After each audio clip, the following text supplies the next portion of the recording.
अल्हम्दुलिल्लाहिल्लज़ी हदाना लिहाज़ा वमा कुन्ना लिनहतदिय लौला अन हदानल्लाह व नशहदु अन ला इलाहा इल्लल्लाह वहदहु ला शरीका लह व नशहदु अन्न सय्यिदना व मौलाना मुहम्मदन अब्दुहु व रसूलुहु अम्मा बअद अऊज़ु बिल्लाहि मिनश शैतानिर रजीम बिस्मिल्लाहिर रहमानिर रहीम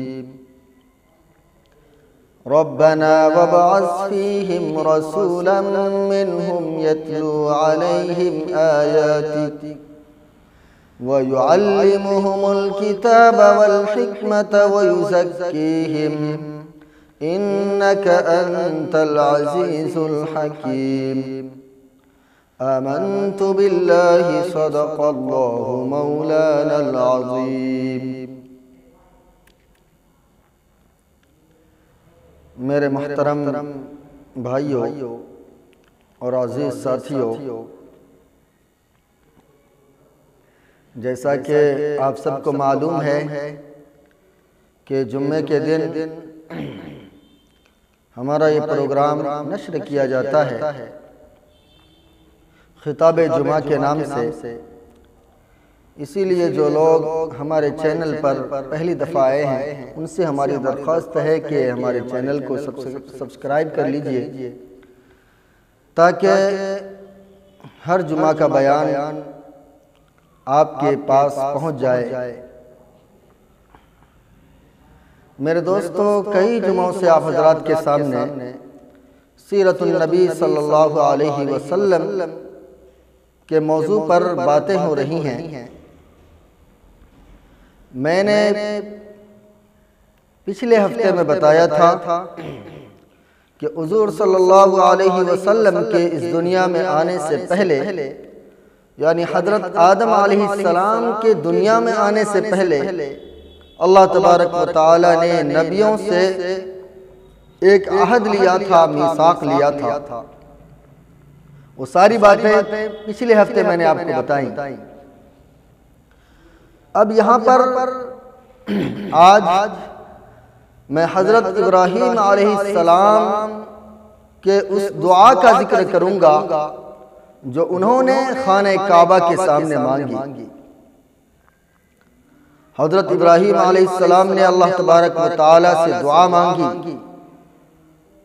अल्लाह तबारक व तआला ने उनकी दुआ को कबूल भी फरमाई और उसको कुरान करीम के अंदर अल्लाह तबारक व तआला ने जगह भी दे दिया। इतनी मुबारक दुआ है।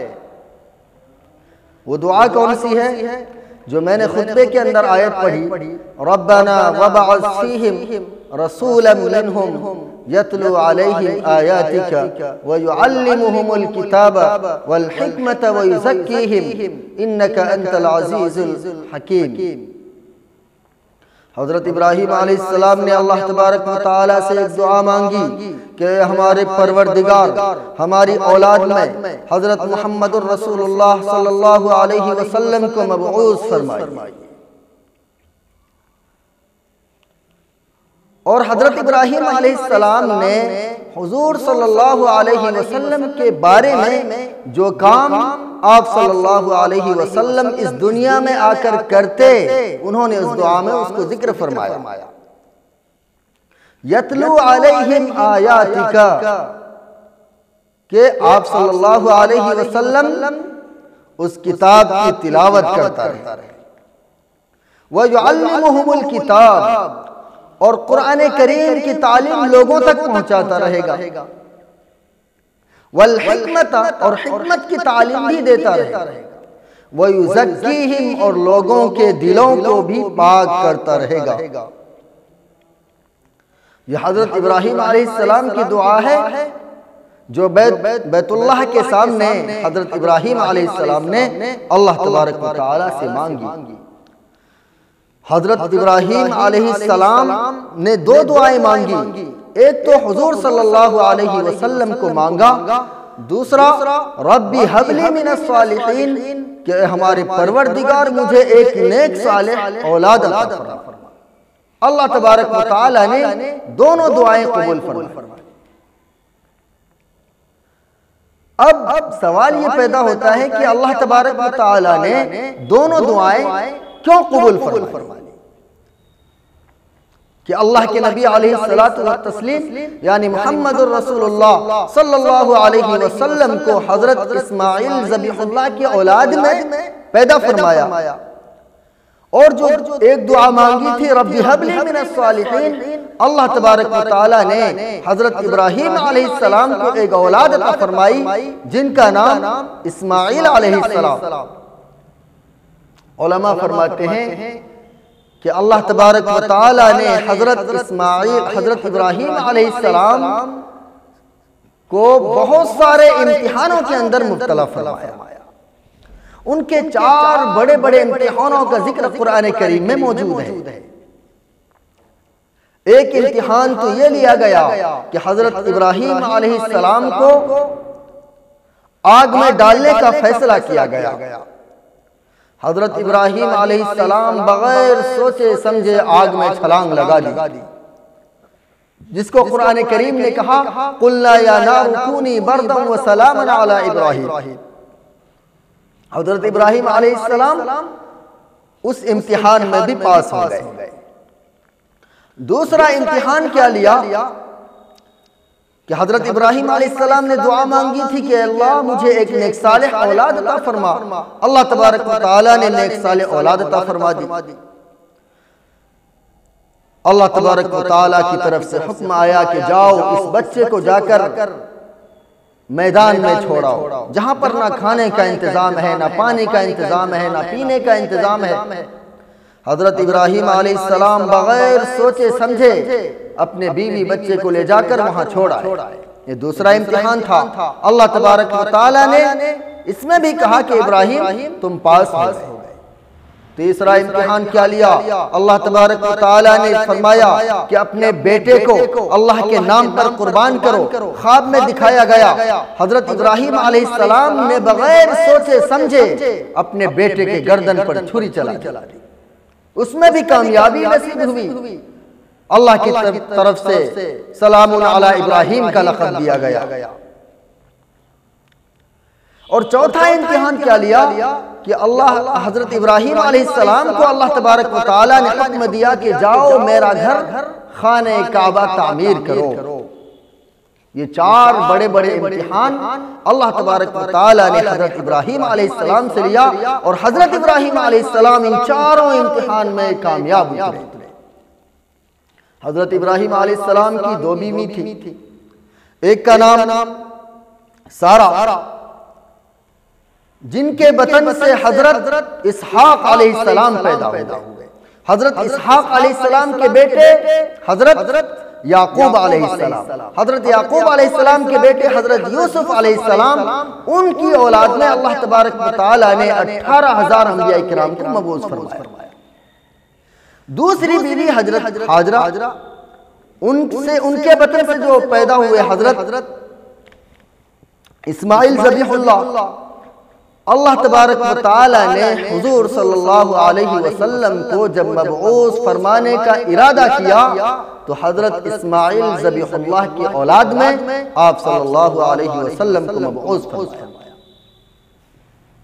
वो कहते हैं ना कि आने को तो सब आए, लेकिन जब मुहम्मदुर रसूलुल्लाह सल्लल्लाहु अलैहि वसल्लम आए तो आते चले गए, बढ़े तो बढ़ते चले गए, छाए तो छाते चले गए। अल्लाह तबारक व तआला ने वो मकाम हुजूर सल्लल्लाहु अलैहि वसल्लम को अता फरमाया। अब अल्लाह तबारक व तआला ने हुजूर सल्लल्लाहु अलैहि वसल्लम को मबऊस फरमाने का इरादा किया, तो सबसे पहले कबीला को चुना। हुजूर सल्लल्लाहु अलैहि वसल्लम को बनो हाशिम कबीले में अल्लाह तबारक व तआला को भेजना था। फिर उनके बाद अब्दुल मुत्तलिब, उनके 12 बेटे थे। 12 बेटे में से अल्लाह तबारक व तआला ने अब्दुल्लाह के घर में हुजूर सल्लल्लाहु अलैहि वसल्लम को पैदा फरमाने का इरादा किया। जिस माँ के पेट से हुजूर सल्लल्लाहु अलैहि वसल्लम दुनिया में आने वाले थे, अल्लाह तबारक व तआला ने पहले उनके कबीले को चुना। मदीनतुल मुनव्वरा में बहुत सारे कबीले आबाद थे, लेकिन अल्लाह तबारक व तआला ने हजरत आमना के कबीले को मबऊस फरमाया, पसंद किया। हजरत आमना यानी अमानत वाली, अल्लाह तबारक व तआला ने हजरत आमना के वतन से आप सल्लल्लाहु अलैहि वसल्लम को पैदा फरमाया। हजरत आमना फरमाती हैं कि जिस रात नबी करीम सल्लल्लाहु अलैहि वसल्लम इस दुनिया में आने वाले थे, उस रात मेरे घर में चिराग जलाने के लिए तेल तक नहीं था। दिया जलाने के लिए, रोशनी के लिए कोई चीज मौजूद ना थी। अल्लाह तबारक व तआला ने ऐसे गुर्बत के हालत में आप सल्लल्लाहु अलैहि वसल्लम को मबऊस फरमाया। अरे भाई, अगर अल्लाह तबारक व तआला चाहते तो चांद को हुक्म फरमा देते, अगर अल्लाह तबारक व तआला चाहते तो सूरज को हुक्म फरमा देते, रोशनी ही रोशनी होती। लेकिन अल्लाह तबारक व तआला ने हुजूर सल्लल्लाहु अलैहि वसल्लम को ऐसे घराने में पैदा फरमाकर दुनिया के गरीबों का सर ऊंचा कर दिया कि अगर हम गरीब हैं तो क्या हुआ, अल्लाह के नबी अलैहिस्सलातु व तस्लीम जिस घर में पैदा हुए थे, उस घर में चिराग जलाने के लिए तेल तक नहीं। उसी तरह हुजूर सल्लल्लाहु अलैहि वसल्लम के आने से पहले आपके वालिद माजिद इस दुनिया से रुखसत हो चुके थे। यानी हुजूर सल्लल्लाहु अलैहि वसल्लम ने जब आंखें खोली तो आप यतीमी की हालत में इस दुनिया में आए। क्यों? इसमें भी एक मसलिहत है। अल्लाह तबारक व तआला दुनिया के यतीमों को ये बताना चाहते हैं कि अगर तुम यतीम हो तो क्या हुआ। अल्लाह के नबी अलैहिस्सलातु व तस्लीम भी इस दुनिया में जब आए थे तो वो भी यतीम थे, लेकिन ऐसे नबी को यतीमों का आसरा, बेवाओं का सहारा बना था। तो अल्लाह तबारक व तआला ने एक एक चीज को चुनकर नबी करीम सल्लल्लाहु अलैहि वसल्लम को इस दुनिया में मबऊस फरमाया। आगे चलिए, अब दाया का नंबर आता है। जो दाई हुजूर सल्लल्लाहु अलैहि वसल्लम को दूध पिलाने के लिए अपने घर ले गए, उनके कबीला का नाम सुनिए, बनो साद नेकबख्त। और हलीमा, दाई हलीमा, जिनका माना खुद बुर्दबारी के आते हैं। अल्लाह तबारक व तआला ने अपने नबी सल्लल्लाहु अलैहि वसल्लम को उसके घर में पहुंचवा दिया। हजरत हलीमा के घर में नबी करीम सल्लल्लाहु अलैहि वसल्लम की परवरिश हुई। तो मेरे दोस्तों, मेरा कहने का मकसद सिर्फ और सिर्फ यही है कि अल्लाह तबारक व तआला ने जब अपने नबी को भेजने का इरादा किया, एक तो जो दुआ हजरत इब्राहीम अलैहिस्सलाम ने बैतुल्लाह के सामने मांगी थी, अल्लाह तबारक व तआला ने उस दुआ को कबूल फरमाई। हजरत इस्माइल ज़बीहुल्लाह की औलाद में से नबी करीम सल्लल्लाहु अलैहि वसल्लम को मबऊस फरमाया। एक ईसाई हजरत कासिम नानोतवी रहमतुल्लाह अलैह के पास आया और आकर कहने लगा कि भाई देखो कि नबी करीम सल्लल्लाहु अलैहि वसल्लम हजरत ईसा अलैहिस्सलाम के बारे में उन्होंने सवाल किया। क्या सवाल किया? कि हजरत ईसा अलैहिस्सलाम मुर्दों को जिंदा कर देते थे और आपके नबी ने तो किसी मुर्दे को जिंदा नहीं किया। क्या सवाल किया ईसाई ने? ईसाई ने यह सवाल किया कि हजरत ईसा अलैहिस्सलाम ने मुर्दों को जिंदा कर दिया, लेकिन नबी करीम सल्लल्लाहु अलैहि वसल्लम ने किसी मुर्दों को जिंदा नहीं किया। हजरत कासिम नानोतवी रहमतुल्लाह अलैह, अल्लाह उनके कब्रों को मुनव्वर करे, उन्होंने जवाब दिया कि भाई देखो, एक आदमी मर जाता है, उसकी जबान मौजूद है जिससे वो बोलता था। अब हजरत ईसा अलैहिस्सलाम उस मुर्दे से बुलवाते हैं, बातचीत करवाते हैं। ये क्या कमाल है। हमारे नबी सल्लल्लाहु अलैहि वसल्लम को देखो, जिन्होंने दरख्तों को कलमा पढ़वा दिया, पत्थरों से कलमा पढ़वा दिया, संगरेजों से कलमा पढ़वा दिया। ये नबी करीम सल्लल्लाहु अलैहि वसल्लम की शान है। फिर वो ईसाई कहने लगा कि अच्छा ये बताइए कि हजरत ईसा अलैहिस्सलाम की जो वालिदा थी हजरत मरियम अलैहिस्सलाम, अल्लाह तबारक व तआला ने आपके कुरान में हजरत मरियम अलैहिस्सलाम का तज़किरा किया और कहा वो उम्मुहु सिद्दीक़ा, कि हजरत ईसा अलैहिस्सलाम की जो वालिदा थी बहुत पाकबाज थी, नेक सीरत थी। और अल्लाह तबारक व तआला ने आपके नबी मोहम्मद रसूलुल्लाह सल्लल्लाहु अलैहि वसल्लम के बारे में, उनकी वालिदा के बारे में तो कोई बात नहीं कही। हजरत कासिम नानूतवी रहमतुल्लाह अलैह फरमाने लगे कि भाई देखो, जिसके ऊपर तोहमत लग जाए सफाई उनको पेश करनी पड़ती है। हमारे नबी सल्लल्लाहु अलैहि वसल्लम की वालिदा ऐसी थी कि उनके ऊपर हजरत आमना के ऊपर कोई तोहमत नहीं लगी, इसीलिए अल्लाह तबारक व तआला ने उनके बारे में कोई सफाई पेश नहीं। ये हमारे अकाबिर के जवाब होते थे। इंसान बेबस हो जाता था, सोचने पर मजबूर हो जाता था। हजरत शाह अब्दुल अजीज रहमतुल्लाह अलैह, उनके पास एक ईसाई आया, आकर कहने लगा कि हजरत जरा एक सवाल का जवाब दीजिए। क्या कीजिए? एक सवाल मैं आपसे पूछता हूं, आप उसका जवाब दीजिए। हजरत शाह अब्दुल अजीज रहमतुल्लाह अलैह फरमाने लगे कि पूछो। उस ईसाई ने सवाल किया। क्या सवाल किया, जरा गौर से सुनिए। उस ईसाई ने कहा कि देखो, एक जंगल है, एक आदमी उस जंगल में भटक रहा है, इधर से उधर जा रहा है, उधर से उधर जा रहा है, उसको रास्ते का पता ही नहीं कि किधर से बाहर निकलूं। उसने दूर से देखा कि एक आदमी बैठा हुआ है, दूसरा आदमी उसी के करीब बिल्कुल सोया हुआ है। अब आप बताइए कि जो आदमी राह भटक गया, रास्ता भटक गया, वो किससे रास्ता मालूम करे? आया उस बैठने वाले से रास्ता मालूम करे, या जो सोया हुआ है उससे रास्ता मालूम करे? हम और आप होते तो फौरन यही जवाब देते कि भाई जो आदमी बैठा हुआ है उससे रास्ता मालूम कर ले। आसान सा जवाब था। लेकिन हजरत शाह अब्दुल अजीज रहमतुल्लाह अलैह उस सवाल की गहराई को जानते थे। उन्होंने समझ लिया कि अगर मैं ये कहूं कि जो आदमी बैठा हुआ है उससे रास्ता मालूम करे तो फौरन उसका जो मसला है वो हल हो जाएगा। वो फौरन कहेगा कि फिर तो सारे लोगों को ईसा अलैहिस्सलाम पर ईमान लाना चाहिए, क्योंकि ईसा अलैहिस्सलाम आसमानों पर अल्लाह तबारक व तआला ने उनको उठा लिया, वो जिंदा है। हुजूर सल्लल्लाहु अलैहि वसल्लम वफात पा गए। लेकिन हजरत शाह अब्दुल अजीज रहमतुल्लाह अलैह का जवाब सुनो मेरे दोस्तों। हजरत शाह अब्दुल अजीज रहमतुल्लाह अलैह ने फरमाया कि ए भाई, वो जो आदमी वहां पर बैठा हुआ है, रास्ते का पता उसको भी मालूम नहीं है। क्या नहीं है? रास्ते का पता उस बैठे हुए शख्स को भी मालूम नहीं है।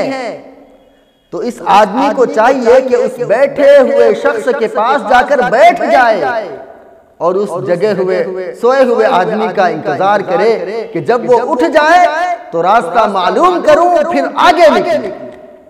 इस तरह हजरत शाह अब्दुल अजीज रहमतुल्लाह अलैह ने एक ईसाई की जबान को बंद कर दिया, जो नबी करीम सल्लल्लाहु अलैहि वसल्लम के बारे में ये बताना चाहता था कि आपके नबी मोहम्मद रसूलुल्लाह सल्लल्लाहु अलैहि वसल्लम इस दुनिया को छोड़कर चले गए। हमारे नबी यानी ईसा अलैहिस्सलाम, अल्लाह तबारक व तआला ने आपके अकीदे के मुताबिक उनको आसमानों पर उठा लिया, तो वो जिंदा हैं। लेकिन कुर्बे क़यामत हजरत ईसा अलैहिस्सलाम इस दुनिया पर आएंगे और 40 साल तक दुनिया में रहेंगे, शादी करेंगे, उनकी औलाद भी पैदा होगी, नबी करीम सल्लल्लाहु अलैहि वसल्लम पर ईमान भी लाएंगे, आपकी शरीयत के मुताबिक जिंदगी गुजार कर फिर उनकी वफात होगी, नबी करीम सल्लल्लाहु अलैहि वसल्लम के पहलू में दफन होंगे।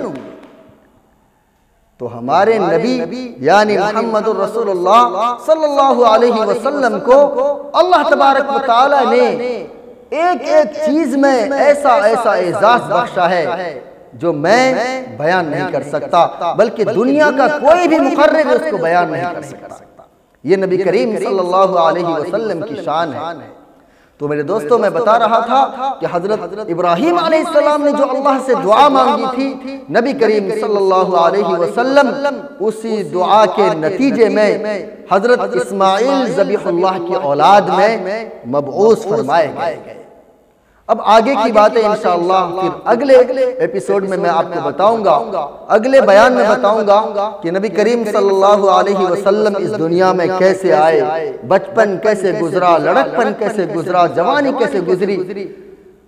तो सारी बातें इंशाअल्लाह आपके सामने पेश की जाएंगी। बस आपसे दरख्वास्त है कि अगर आपने अब तक हमारे चैनल को सब्सक्राइब नहीं किया है तो सब्सक्राइब कर लें, ताकि हमारा हर वीडियो आप तक पहुंच जाए। जैसा कि मैंने आपको बताया था कि बुध के दिन तफसीर मजलिस दर्स कुरान के नाम से एक प्रोग्राम नश्र किया जाता है और फ्राइडे बयान के नाम से नश्र किया जाता है।